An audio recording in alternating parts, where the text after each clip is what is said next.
ils ont d'énormes qualités, ces bâtis anciens. Mais ils ont aussi des contraintes. Et on fait avec les contraintes de l'ancien. Donc, il faudrait...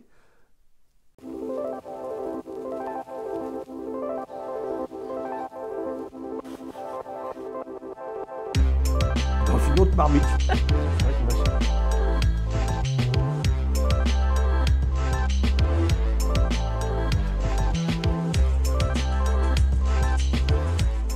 Pour répondre à la question que faudrait-il faire, il faudrait analyser ces bâtis anciens, tenir compte de ce qu'ils sont, de leurs contraintes, de leur remontée capillaire, du fait que leurs murs sont souples, parce qu'ils ont été montés avec de la chaux, mais pas beaucoup, ils ont été montés avec de la terre, etc. Donc, ils ont des orientations qui sont ce qu'elles sont, ils ont leur menuiserie qui ne sont pas forcément du bon côté, il faut faire avec, etc. Donc, on a plein, tous ces critères-là, il faut les prendre en compte.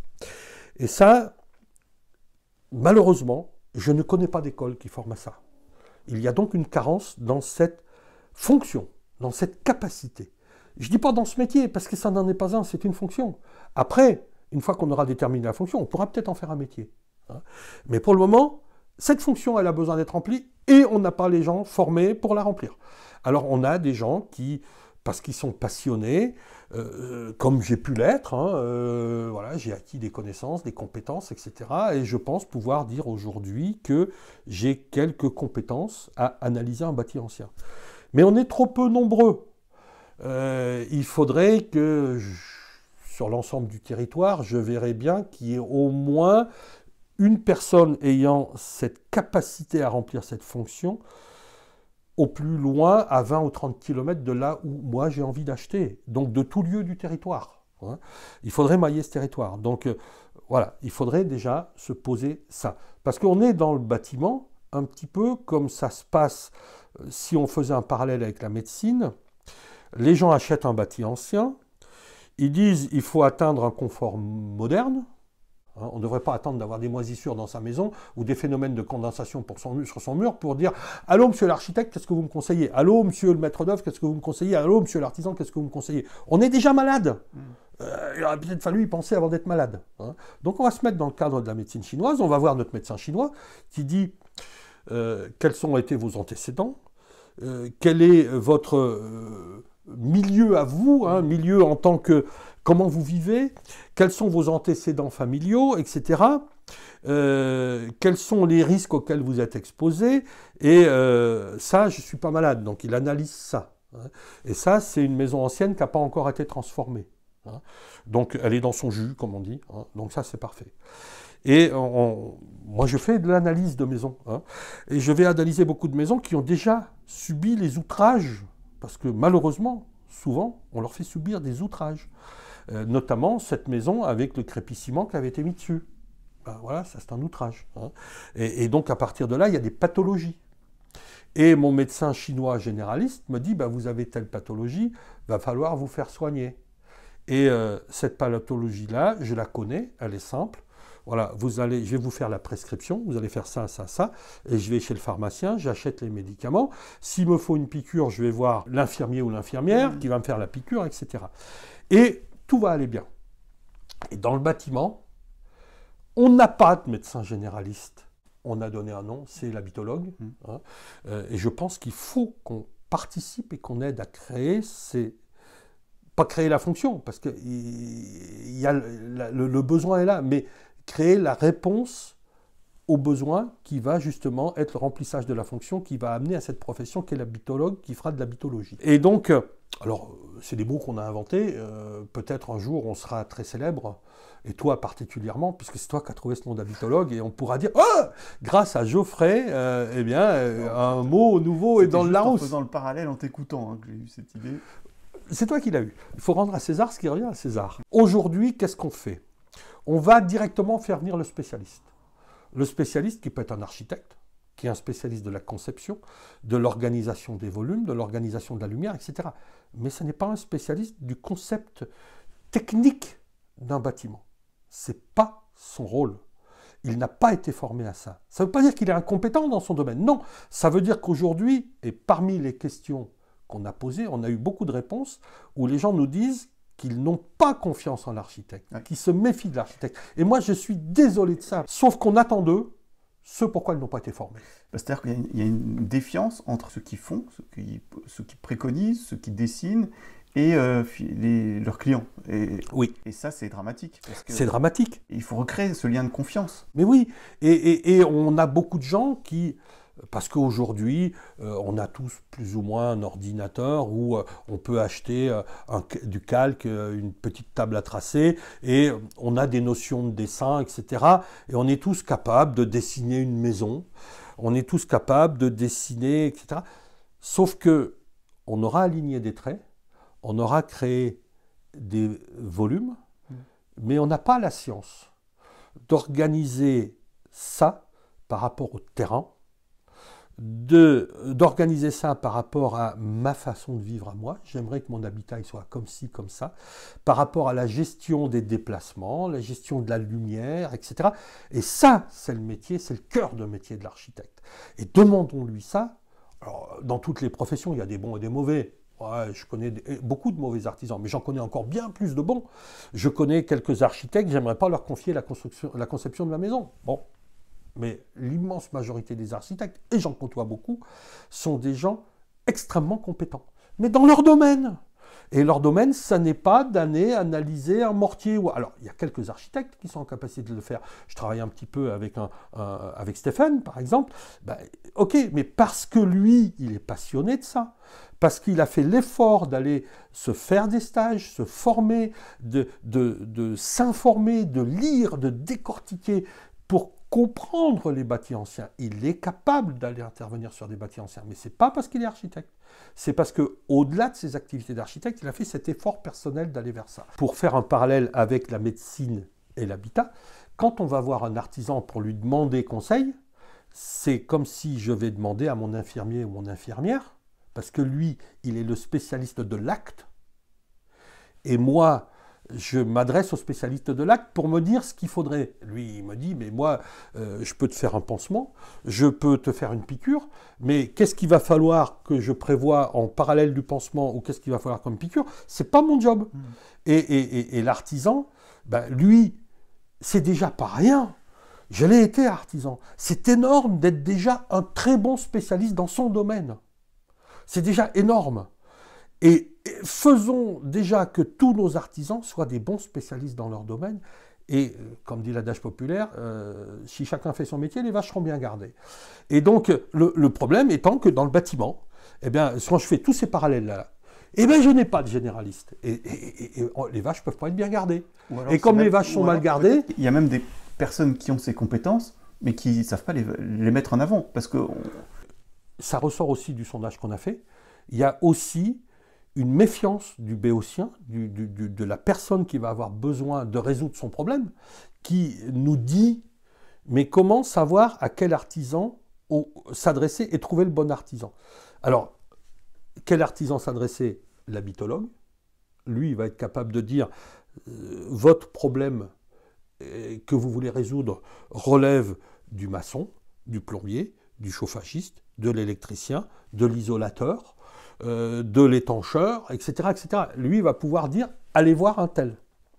Et après, un tel, il faut qu'effectivement, on ait en parallèle des gens qui aient été formés à être bons. Et aussi longtemps qu'on demande à l'artisan d'être un bon commercial, d'être un bon gestionnaire financier, d'être un bon analyste, ben, c'est du temps qu'il ne peut pas consacrer à être un bon artisan. Et à un moment donné, les technologies évoluent, etc. Donc les artisans ont aussi besoin de se former, de se remettre en cause. Et ça ne veut pas dire qu'ils ne sont pas compétents. Moi, très sincèrement, je pense que l'immense majorité, c'est pas je pense, je suis sûr, l'immense majorité des artisans sont des gens compétents.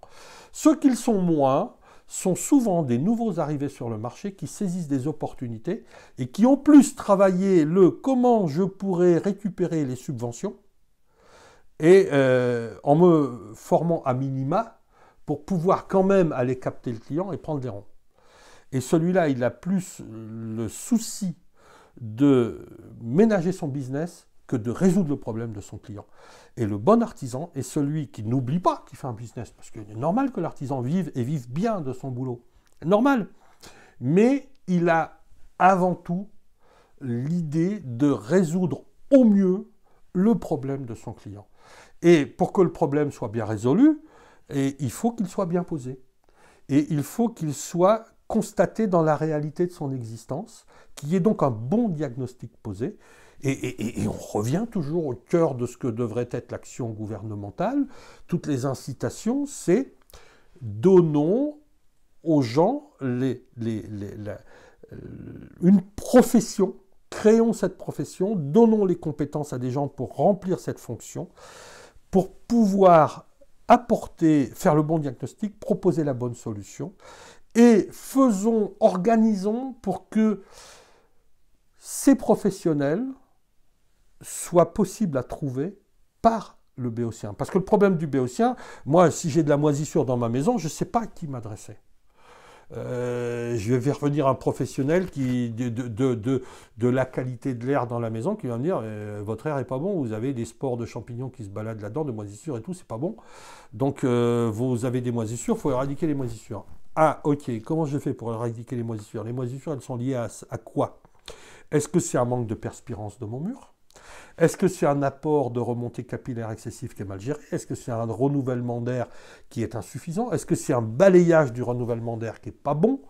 Est-ce que c'est le mauvais matériau à l'endroit, etc.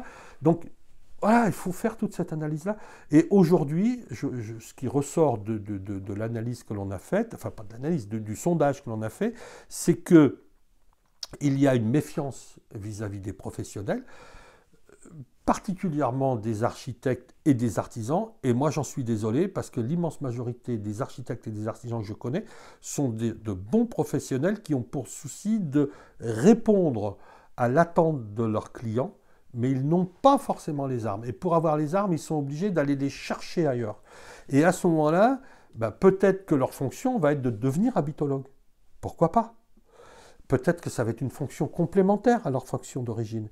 Mais faire venir un architecte pour résoudre un problème général dont on n'a pas détecté d'où il vient, ce n'est pas son rôle, ce n'est pas sa fonction et c'est probablement pas de ses compétences. Si on fait venir un thermicien ou un bureau d'études, thermicien pour de la thermie, etc., donc lui, il va vous dire, pour isoler au plus performant, il va falloir faire comme ci, comme ça, etc. Mais il va être parti du paradigme, le thermicien, que voilà, il faut chauffer, et que pour chauffer pour pas cher, il faut isoler. C'est son boulot. Oui, mais peut-être que c'est parce qu'il y a trop d'humidité dans l'air. C'est pas son job. Alors, je rebondis là-dessus. En particulier le thermicien, c'est au final, comment est-ce qu'on peut mesurer l'amélioration? Le problème, c'est que la mesure, elle va être liée au ressenti. Alors, le ressenti, c'est du subjectif. Donc ça, on ne peut pas le mettre en équation. Ça, c'est déjà un premier handicap. Après, on peut dire, on sait déterminer les critères, enfin les fourchettes moyennes dans lesquelles les gens ont un ressenti de confort correct. Alors, on le sait, il y a l'humidité relative, donc ça on est capable de la mesurer. Les courants d'air, on sait aujourd'hui avec un système qu'on appelle le blower test mesurer s'il y a des fuites, beaucoup de fuites, etc. On sait, à ma connaissance, on ne sait pas mesurer l'effusivité ou la diffusivité. Par contre, on connaît les matériaux qui ont plus de diffusivité ou d'effusivité que d'autres. Donc commençons à préconiser les bonnes solutions aux bons endroits. Et là, on revient vers l'habitologue. Mais on ne peut pas le mettre en équation. On pourra dire, si vous avez, on va prendre un exemple, vous avez une maison au saturbois. On sait que un des critères de ressenti de confort, un autre que je n'ai pas cité tout à l'heure, c'est la stabilité de la température. Donc si on a des pics de variation de plus ou moins 1,5 degré, on va avoir des amplitudes de 3 degrés, c'est une source d'inconfort. Donc il faut stabiliser la température. On la stabilise comment? Par de la masse thermique. Cette masse thermique, elle est liée à une chaleur spécifique dépendant de chaque matériau et le volume de matériaux mis en œuvre en face. Donc on ne va pas entrer dans les calculs là, mais la maison ossature bois, par exemple, est un principe constructif que j'ai beaucoup pratiqué, que j'ai défendu et que je défends encore.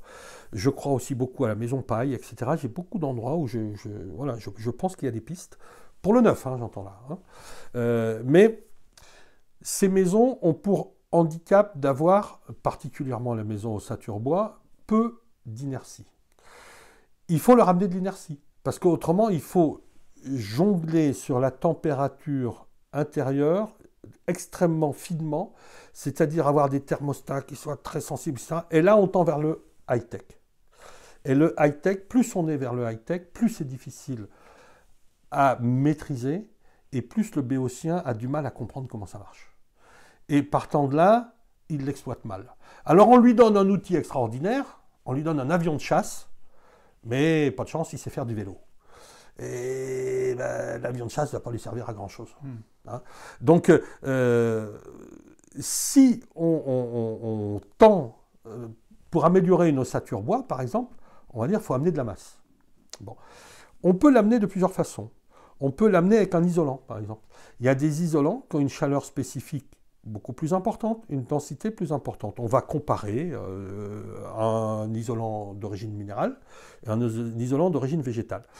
À la louche, pour faire monter de 1 Kelvin 1 kg de matière, il va falloir un nombre de joules déterminé. C'est ce qu'on appelle la chaleur spécifique. Pour faire monter de 1 Kelvin 1 kg de roche, de verre, de béton, d'un bloc minéral, il faut entre 800 et 900 joules.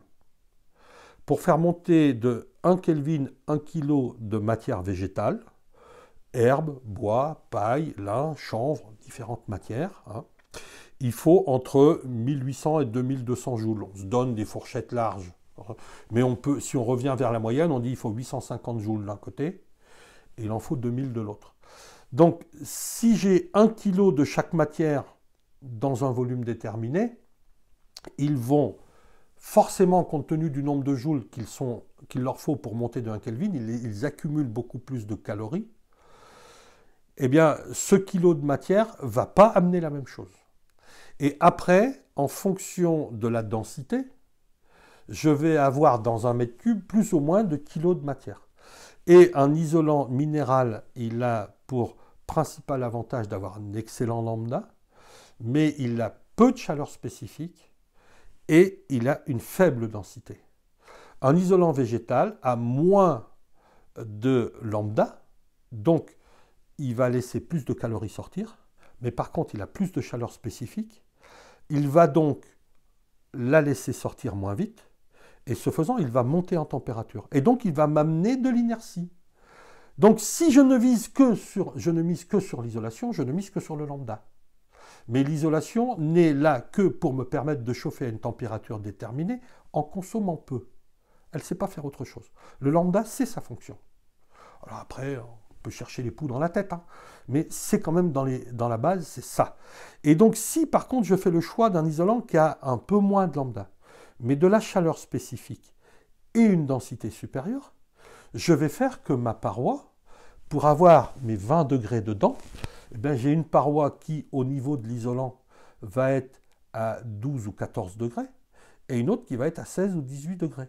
Et comme on sait qu'une partie de l'effusivité est liée à la température des matériaux de surface, eh bien, si mon isolant qui est dans la paroi est plus chaud, ma température de surface sera plus élevée. Et j'aurai donc un meilleur rendement. Et donc, je ne suis pas en capacité de mesurer mon émissivité de ma paroi, parce que ça, à ma connaissance, on ne sait pas le faire.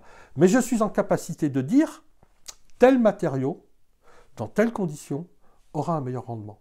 Et on pourrait, au lieu de miser tout sur dire, on va faire une classification au lambda, on pourrait faire une classification en fonction d'autres critères. Et dans mon livre, par exemple, j'ai sorti un tableau où je donne la chaleur spécifique de chaque matériau, son effusivité, sa diffusivité, son émissivité, son déphasage, ses capacités en fonction de sa valeur mu à permettre la perspirance d'un mur. Par exemple, toujours pour prendre le minéral et le végétal. Hein. Si j'émets de la vapeur d'eau qui traverse mon mur, parce que j'ai chauffé mon air intérieur, cet air intérieur chauffé va se dilater. Il va naturellement, l'hiver, migrer de l'intérieur vers l'extérieur. Et si je régule mal mon transit, je vais avoir une chute de ma température dans mon isolant, c'est normal, il est là pour ça, c'est lui qui encaisse le plus gros choc thermique. Et on sait que de l'air qui se refroidit peut contenir moins de vapeur d'eau que de l'air qui est chaud. Donc, lorsque je vais me refroidir, à un moment donné, je vais atteindre ce qu'on appelle la température de point de rosée, le point de condensation. Et ce point de rosée, si j'ai un isolant minéral qui est inerte par rapport à l'eau, cet isolant va se mouiller. L'air qui est emprisonné va être remplacé par de l'eau. Le lambda va chuter.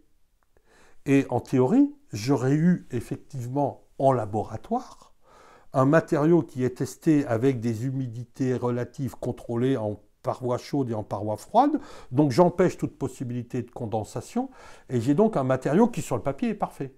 Mais dans la réalité, j'ai plus de points de rosée matérialisés dans un isolant qui a une incapacité totale à absorber la moindre vapeur d'eau. Je prends la ouate de cellulose, matériau que je connais particulièrement bien, puisque j'en ai vraiment mis en œuvre des quantités phénoménales, et j'étais formateur chez Isoflux, je le rappelle. Hein. Et donc, elle peut, sans perdre de capacité isolante, la ouate de cellulose, je la mets dans une étuve, je la sèche au max. Il n'y a plus une molécule d'eau dedans. Elle peut prendre 21% de son poids en équivalence de vapeur d'eau, sans perdre ses qualités isolantes, sans que son lambda en pâtisse. Et donc, dans mon cadre de transfert de vapeur d'eau, imaginons que je l'ai mal géré, parce que là aussi, il faut gérer. Hein, donc, il y a des valeurs, on ne va pas entrer dans la technique. Hein, mais cette vapeur d'eau qui va être absorbée, qui va venir se mélanger dans les fibres de ma matière, sans perdre la capacité isolante, sans perdre la chaleur spécifique, et va donc retarder l'apparition du point de rosée, et retarder le moment où mon isolant va être moins performant et encore plus froid. Donc voilà, il faudrait changer de paradigme. Alors, bon, en disant ça, j'ai conscience que je préconise de s'attaquer à... Enfin, pas s'attaquer, c'est pas la guerre non plus, arrêtez ça. Mais c'est aller contre un courant qui nous a amené à un paradigme qui est notre bien-pensance générale aujourd'hui, qui est de dire, pour être bien, il faut être dans le chaud, pour être dans le chaud, il faut chauffer, pour chauffer sans que ça consomme trop, il faut isoler, et pour isoler, il faut un bon lambda. Voilà, ça, c'est le schéma classique du raisonnement de tout ce qu'on enseigne dans la thermie aujourd'hui, et de ce sur quoi sont basées toutes les aides, toutes les préconisations dans le bâtiment. Alors que on a plein d'autres critères. On n'a pas abordé les critères carbone, par exemple. Mais bon, on ne va pas aborder ça, parce que là, il faut encore 2 heures de plus, et peut-être plus. Hein. Mais on abandonne un petit peu la thermie, maintenant, pour aller vers le carbone. C'est-à-dire que je reviens tout à l'heure à mon Pékin qui a acheté des chaussures de 42 quand il fait du 45. C'est-à-dire que pendant qu'on va penser au carbone, on va oublier le confort. Et en nous disant, ouais, mais le carbone, vous comprenez, c'est pour le futur, il faut qu'on tende vers la neutralité carbone en 2050. Sauf qu'on oublie une chose, c'est que le carbone, ce qui est important, c'est bien évidemment d'en émettre le moins possible, mais c'est d'où vient ce carbone que j'aurais aimé? Est-ce qu'il a été piégé dans du bois il y a 5 ans, sur les 5 dernières années, ou est-ce qu'il a été piégé au carbonifère il y a moins 360 millions d'années? Mais là, j'ai un article là-dessus, hein, qui est « Et si on se trompait de combat hein, ?» sur Bill Green. Donc ceux qui veulent avoir ma façon de penser sur le carbone, ils vont sur le Bill Green, ils trouveront. Voilà. Mais donc, je pense que le paradigme général a été de vouloir faire ce que j'appelle des maisons d'ingénieurs, c'est-à-dire des maisons qu'on met en équation. C'est très sécurisant. On ne sait pas si la maison est performante, on sait qu'elle répond à une performance. On ne sait pas si elle est pertinente, on ne sait pas si elle est confortable. Mais on a dit dans une équation, il ne faut pas consommer plus que tant. Et pour ça, il faut utiliser tel matériau, etc. Alors on a des logiciels de plus en plus performants qui nous permettent de nous approcher de ça, mais qui ne tiennent toujours pas compte du ressenti. Ben oui, puis en plus, si on vit en laissant les fenêtres ouvertes, on perdra toutes les performances de la maison. C'est là où... Alors, et pour autant, il faut quand même permettre aux gens d'ouvrir la fenêtre. Moi, j'ai beaucoup bagarré avec mon épouse qui me dit « je ne veux pas d'une maison hyper performante dans laquelle on n'a pas le droit d'ouvrir les fenêtres. Moi, je veux ouvrir les fenêtres le matin et le soir. » Bon, on va pas divorcer, hein. Et donc, j'ai compris à un moment donné, j'ai dit « ok, d'accord, maintenant... » Comment peut-on faire pour que ma maison fonctionne correctement sans que son mode de fonctionnement conceptuel au départ, et c'est pour ça que quand on va vers des passive house, des BBC, etc., plus on va vers le très pointu, plus on va vers une maison gérée au plus fin, et plus on interdit à l'humain d'avoir une interaction avec la maison. Plus on va vers une gestion extrêmement fine, liée à des analyses, à des préconisations, des systèmes extrêmement pointus, et avec lesquels il ne faut pas qu'il y ait d'interaction humaine, parce qu'on va contrarier leur fonctionnement. Et on arrive à créer des systèmes parfaits sur le papier, mais qui sont des prisons pour l'individu. Parce que moi, individu, j'ai envie de temps en temps mon épouse, entre autres, par exemple, d'ouvrir les fenêtres. Et il faut donc que j'ai des systèmes qui aient des résiliences suffisamment grandes, donc entre autres, par exemple, de l'inertie, qui va permettre d'écrêter ce choc thermique généré par l'ouverture de mes fenêtres, hein, mais pas aller vers les systèmes high-tech. Toujours en respectant un niveau de consommation ou d'apport énergétique qui soit faible. Oui, mais là encore, il faut... Alors, l'idéal, ça serait d'avoir le système